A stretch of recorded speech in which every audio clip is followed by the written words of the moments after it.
그 애니메이션 게임 마신 PC-FX. The game is FX.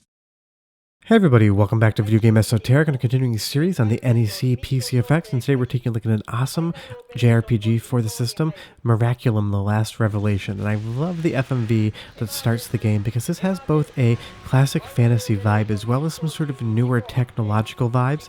It almost feels like Chrono Trigger in a slight way. Now I'm not trying to say Miraculum is as good as Chrono Trigger because Chrono Trigger is like probably top 3 RPGs of all time, but Miraculum is an awesome hidden gem on the system that has a full walkthrough, and if you use Google Translate on your phone, you can actually get a lot of the story, and it is quite good. Before you get too far involved, though, give me a huge favor, go down below, hit like, subscribe, and that notification bell definitely helps us out. If you feel so inclined and want to support the channel, we have a Patreon link down below in the description as well.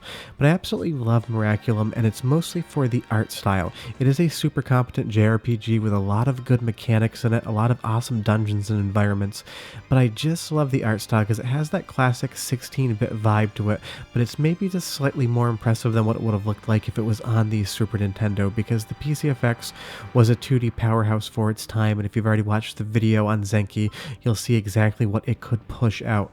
Now, of course, all of the characters are quite small, and they have that kind of chibi look to them, but all of the details in the sprite work and the backgrounds, that water moving, and some of the ways that light works in the environment, street lamps kind of lighting up the cobblestones, it just looks exactly like what I love to see when I look at a classic 16-bit RPG. Now granted, the NEC PC-FX is 32-bit, so this does have a little bit more power to push, and in certain environments you're going to start seeing things that the Super Nintendo probably couldn't pull off.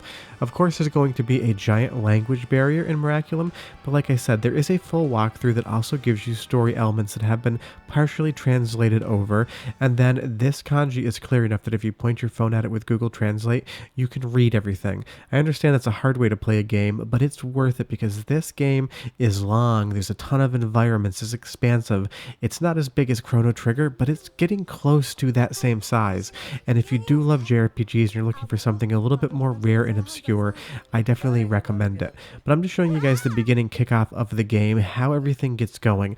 I beat this game from start to finish like 12 years ago using a guide, and I absolutely loved everything that I played. After having played all of the classic Square RPGs and some of the RPGs on the Sega Genesis, I was looking for something new to play, and I was looking for something new for my PC-FX, so I checked this game out and I fell in love with it. And I think if you're looking for a new RPG to play, something you've never heard of before, you could do a lot worse than Miraculum. And it just goes to show that the PC-FX does have good games on the system. You just need to look a little bit closer to find them.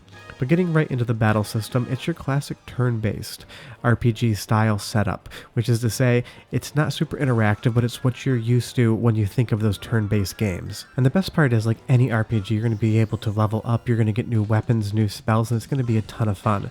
Now, you do need to give Miraculum a little bit of time to open up because this first battle stage here isn't the most visually impressive thing, and like I said, it is turn-based, so if you hate turn-based RPGs, Miraculum is not going to convince you to start to like them, but if you enjoy that genre, then this is going to be an awesome experience. And the nice thing about Miraculum is even though it opens a little bit slowly, within 10 to 15 minutes you are out into the open world. You can go whatever direction you'd like. You can complete tasks out of order to a limited degree. You're going to find areas of the map that aren't quite open to you yet. So it's going to give you a lot of intrigue as to why can't I get to this castle? Why is the bridge down? What do I need to do to complete that? That's what I love about Miraculum and JRPGs in general. They really do give you that open world vibe to them, is that there's just going to be a ton of stuff to see. But just don't let this one screen fool you. Things start looking a lot better once you get into the forest, once you get into towns, and once you get into dungeons. This is just maybe not the best battle arena for this game to start out on, because if you looked at this in a screenshot, you'd probably think that Miraculum wasn't that impressive. But it actually really is, and I quite enjoy it.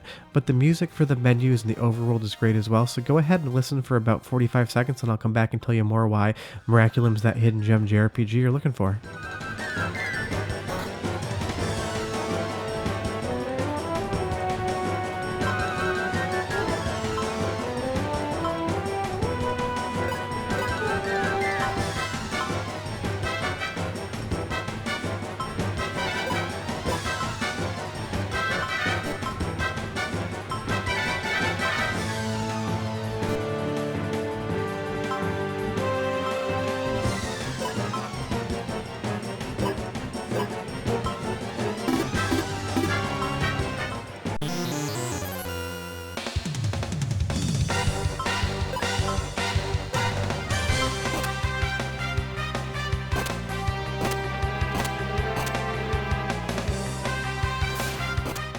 I just love how dramatic and jazzy the soundtrack is, and the music from start to finish in Miraculum is quite awesome.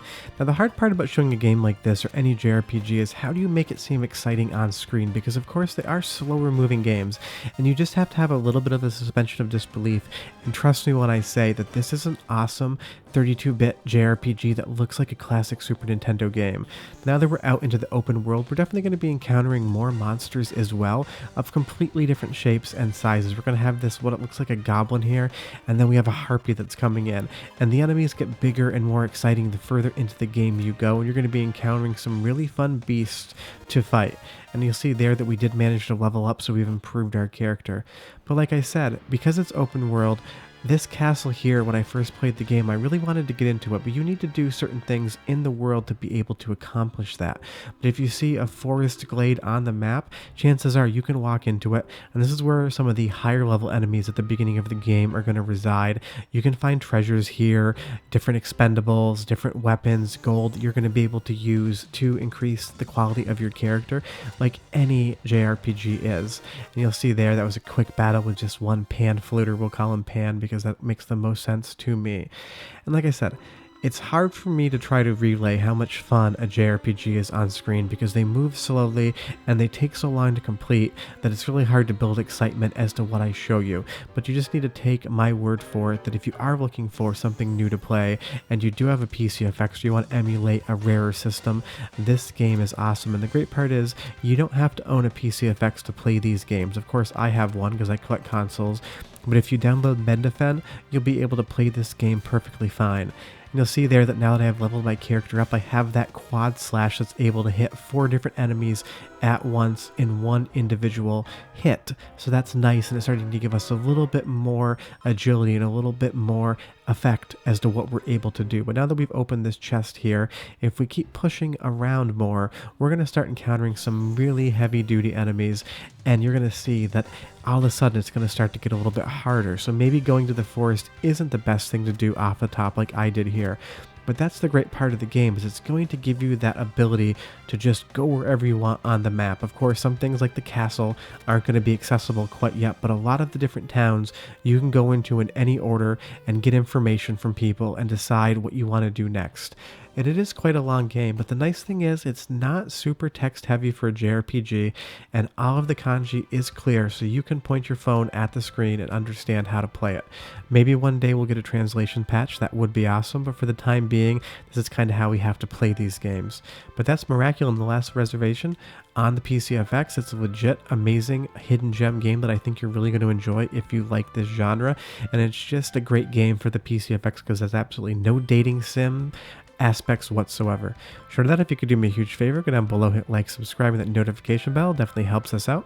We'll be back next week with another PC-FX video, but the series is getting close to over. But yeah, if you're looking for a great game, Miraculum could do a lot worse. Bye bye.